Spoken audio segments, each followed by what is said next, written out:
আমার ভাবির ছেলেরা এখন কোথায়?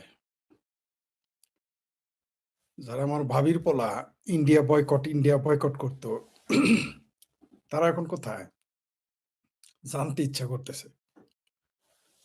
আমার যে ভাবির পোলারা বলতো ইন্ডিয়ার সাথে কোনো সম্পর্ক রাখবে না।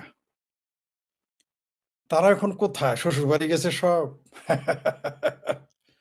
নাকি তাও ওই বাড়ি বেড়াইতে গেছে? আমার ভাবির পোলারা কই এখন? এখন ল্যাংটা সুলেমান পিনাকি কোথায়? এখন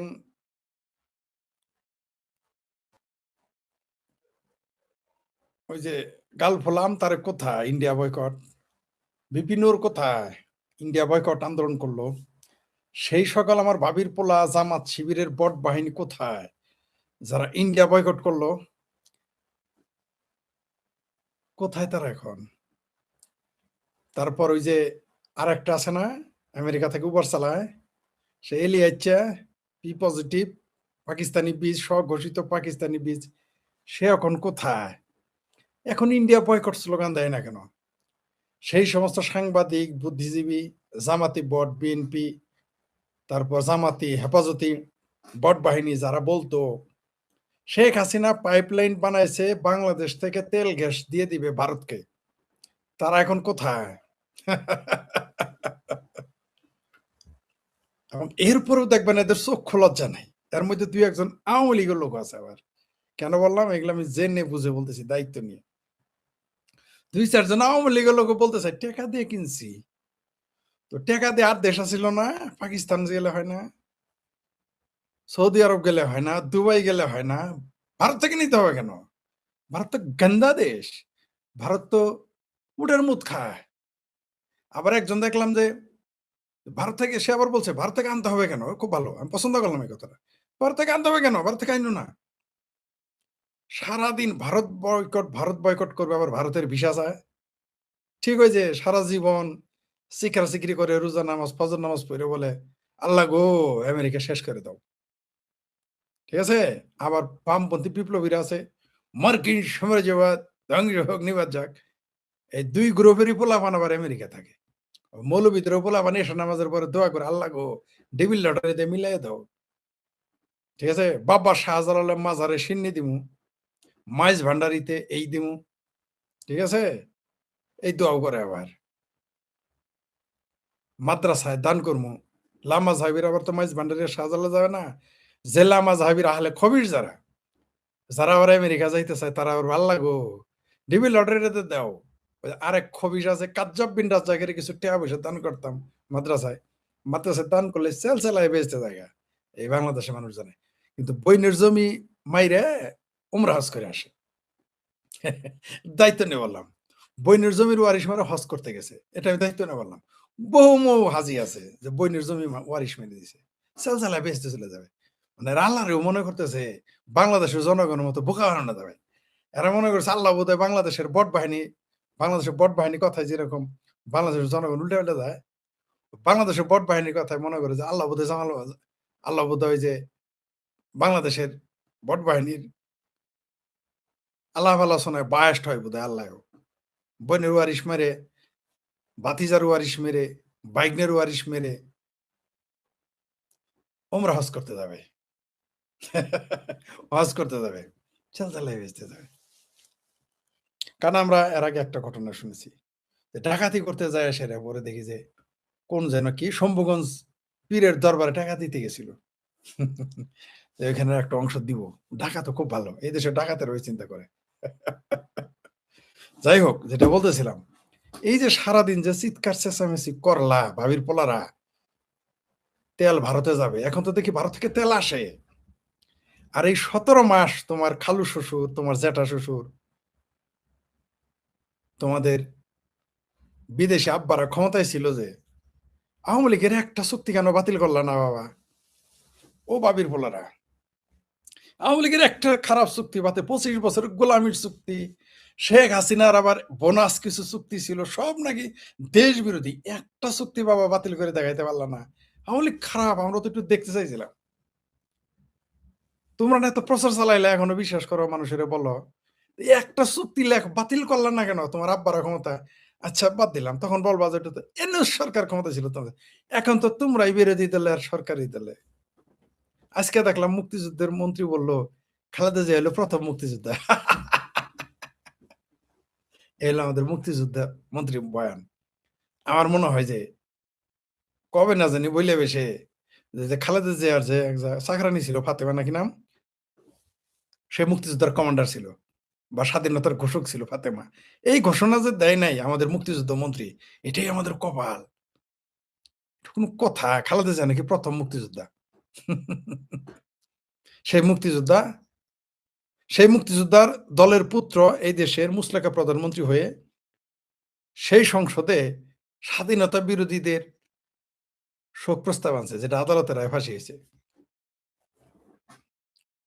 বুঝতে পারছেন তো যাই ওই প্রসঙ্গে যাচ্ছে না তেল প্রসঙ্গেই থাকি কোথায় আধিপত্যবাদ বলে চাপা মারা সিংহবাম ভারত ছাড়া যারা আমারে বলতেন আপনারা কিন্তু অনেকেই বলছেন যারা কেউ আমার হাঁটুর বয়সী কেউ আমার কোমর বয়সী কেউ গার বয়সী কেউ আমার সিনিয়র বলেছিলেন না যেই দেশের পাশে ভারত নাই তারা চলতে পারে না সইলে দেখান আপনারা কত শ্যাটার মুরদ আছে ভারতকে ভারতকে তালাক দেন আপনারা ভারতের বাইন তালাক দেন দিয়ে আমার একটু দেখান চলতে পারেন কিনা ওই যে এখন তো সরকারি দলে কে বিএনপি বিরোধী দলে কে জামাত শ্যাটার মুরদ তো কোলাইলো না ভারতের তেল ছাড়া গাড়ি চললেন না রে এই কথাটা আমি বলেছিলাম যে এই বাংলাদেশ বারবার বলে আসছে এই বাংলাদেশ আমেরিকার সাথে পাঙ্গা লেগে চলতে পারবে সৌদি আরবের সাথে পাঙ্গা লড়ে চলতে পারবে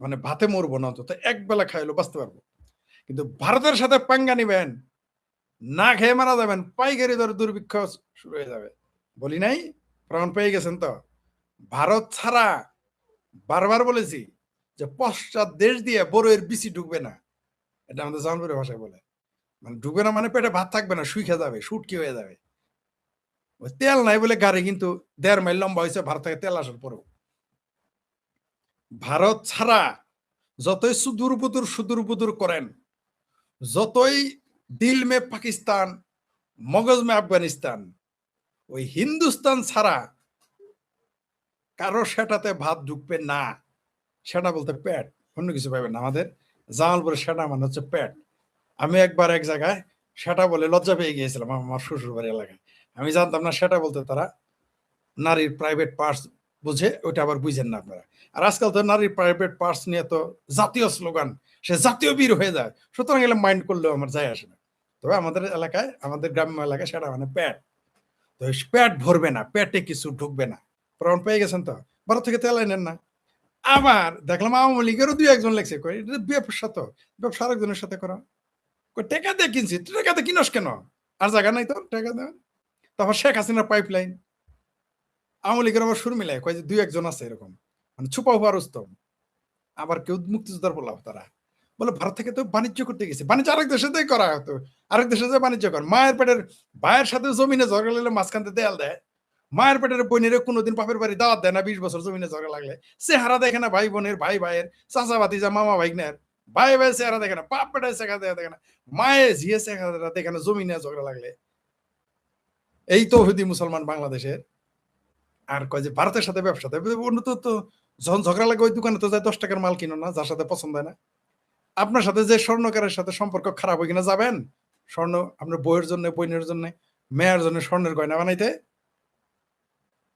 আপনি সেই দোকানে মিষ্টি খাবেন যে দোকানের সাথে আপনার সম্পর্ক খারাপ আপনি সেই দোকানে কাপড় কিনতে যাবেন যে দোকানের সাথে আপনার সম্পর্ক খারাপ আপনি আপনার শত্রুর খামার থেকে গরু কিনবেন আপনি আপনার প্রতিপক্ষ যার নামই শুনতে পারেন না তার তার তার তার দোকান থেকে আপনি চাউলের বস্তা কিনবেন না তো ভারত থেকে কিনেন না দেখি সেটার মুরত কত কয়দিন থাকতে পারেন এই তো হাত পাচ্ছেন না ভারত কি বিজ্ঞাপন দিয়েছে ভারতের পত্রিকায় বলছে যে তারেক রহমান তেল ভিক্ষা চাইতেছে লজ্জা নাই তো আপনাদের বারবার বলি যে সুদূর ভারতের সাথে চলবে না কপাল ভালো যে ভারতের মতো শক্তিশালী একটা নিরীহ প্রতিবেশী পাইছেন এই প্রতিবেশী না রেখে যদি আফগানিস্তান হইতো পাকিস্তান হইতো অন্য কোনো কমিউনিস্ট রাষ্ট্র হইতো সেটা শুকায় ফেলাইতো, ফালুর ফুলুর বন্ধ হয়ে যাইতো। কপাল ভালো, 7 জনমের কপাল নিয়ে আসছেন যে ভারতের মতো প্রতিবেশী আসে। আর সুদূর বুদুর করেন, আমগরে বলেন ভারতের দালাল। এই আমি কি তেল আনতে গেছি ভারত থেকে? আমার সরকার গেছে, না আমি গেছি তেল আনতে? এত সম্পর্ক খারাপ পাকিস্তান না চাইলে এনে দিছিল। পাকিস্তানে 1,00,000 টন চাল কিনেছে, বাংলাদেশকে দিবে, জাহাজে করে আনবে। এখন তেল দেয় না কেন? এত মুরদ, এত শাটার ধার পাকিস্তানের। এখন দাও। পাকিস্তান থেকে আনো, সৌদি আরব থেকে আনো। ইরানের জন্য হাই হুসেন করতেছে। আল্ট্রা ফ্যাসিস্ট তেহরানের কসাই ফ্যাসিস্ট। এই তেহরানের কসাই খমেনির জন্য হাই হুসেন করা শুরু করছে। বাংলাদেশের সব মানুষ, এমনকি আওয়ামী লীগ সহ। যাও না তেল আনতে, যাও। ভারতকে তো দিতেছে, তোমারও তো দেয় না। এত না সিগরা হাই হুসেন করতেছে। যাও সৌদি আরব যাও, দুবাই যাও, তুরস্ক যাও তেল আনতে। তারপরে আমেরিকা থেকে আন্ডা এনে খাও, মুরগি এনে খাও, ইহুদিদের খেজুর খ্রিস্টান দেশ আমেরিকা থেকে আইনে খাও, ইফতার করো। যাও ওইখান থেকে তেল আনো। এই জন্যই বলি যে কপাল ভালো, ভারতের মতো একটা নিরীহ প্রতিবেশী ছিল। নইলে আমাদের বাংলাদেশের কপালে শনি রবি সোম মঙ্গল সব লাগাই দিত, বাংলাদেশ অস্তিত্বই থাকতো না। বাংলাদেশ অস্তিত্বই থাকতো না। ওই যেই দিনই বলছিল না চিকেন নেক খাবে, ওই দিনই মনে করেন রংপুর জেলা চলে যাইতো, রংপুর বিভাগ চলে যাইতো ওই দিনই। আর যেই দিন ওই যে বঙ্গোপসাগরে পাকিস্তানের জাহাজ আসছে, ওই দিনই চিটাগাং বন্দর নিয়ে নিত। কপাল ভালো, আমাদের কপালটা এখানে আগায় গেছে। নিরীহ প্রতিবেশী পাইলে, নিরীহ শক্তিমান প্রতিবেশী যা তা বলা যায়। মনে করেন একটা গিদড়ের সাথে আরেকটা গিদড় লাগলে, আরেকটা কুকুরের সাথে আরেকটা কুকুর লাগলে তখন বোঝা যাইত। কিন্তু কপালটা খুব ভালো। তবে এত লাফালাফি করেন না। ওই সরকারের বয়স 15 দিন হয় নাই, 1 সপ্তাহ যায় নাই। শুক্র 8 দিন যায় নাই। তেল কিন্তু ওই যে লিখছে পত্রিকায় ভারতের, তেল ভিক্ষা চাইছে তারেক রহমান। এগুলো একটু মনে রাখেন। একটু মিনিমাম চক্ষু লজ্জা থাকা দরকার আমাদের।